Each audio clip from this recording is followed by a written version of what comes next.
First question here in the front row. Hi, Kevin. Ryan Leong with Associated Press Radio.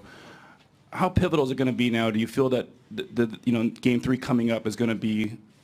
Do you consider it a must-win game?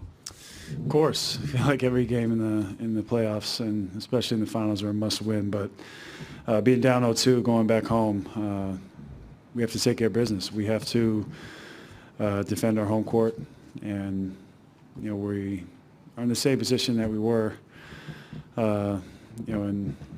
last year, and going into Cleveland, we're going to need to make it a tough environment for them, and it definitely is a must-win. Yeah. Quick follow-up: did you feel that in both these games you guys had chances that you guys let one slip away, that you guys weren't able to take one here? Tonight, we felt like there was a couple times throughout, maybe a few times where we could have put our foot on the gas and not made certain turnovers, or kept the game within reach and given ourselves a chance. But they forced turnovers, they hit shots, and they were playing together in good basketball. So that's also what did it for them. Kevin, David Quentin, ESPN. You guys are familiar with the Warriors on some level, of course, because of the third straight finals. But this Kevin Durant version of the team, do you feel like you have a full sense of what they're about, and what's it like kind of unwrapping that challenge on the final stage? Yeah, I think first two games we definitely have a sense of what they're capable of, and we felt like a lot of times tonight we played better basketball, but their team you can't let them go on runs. I know it's easier said than done, but we had our chances to take control of the game, and we didn't do that. But we're hoping that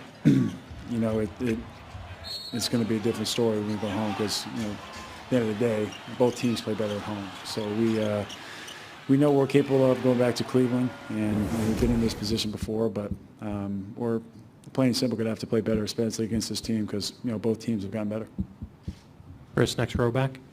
Kevin, Chris Fedor, Cleveland.com. Kyrie was saying in the locker room just how difficult it is to get used to the Warriors' pace because it's so rare. Yeah. How do you get used to it at this time of year?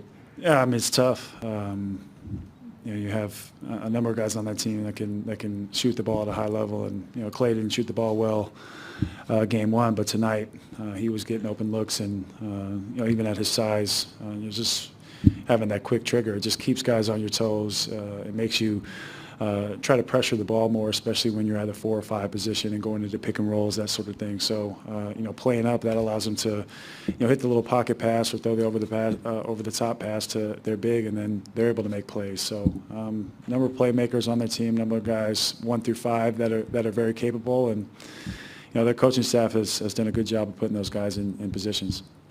You mentioned being down 0-2 in the same position last year, going back to Cleveland. In what ways, if at all, does this 0-2 hole feel different than last year's? I don't have a concussion. So I guess in that way it feels a little different. But looking at the film after game one, a lot of things were telling. And, tonight, it's easy to say we can look at the film and make adjustments, but overall we just, as an entire unit, we need to play better, and I think we are capable of doing that. And if going home to Cleveland and playing in front of our crowd isn't enough for you, then you might as well go home. So I think we'll be ready to go. Any other questions?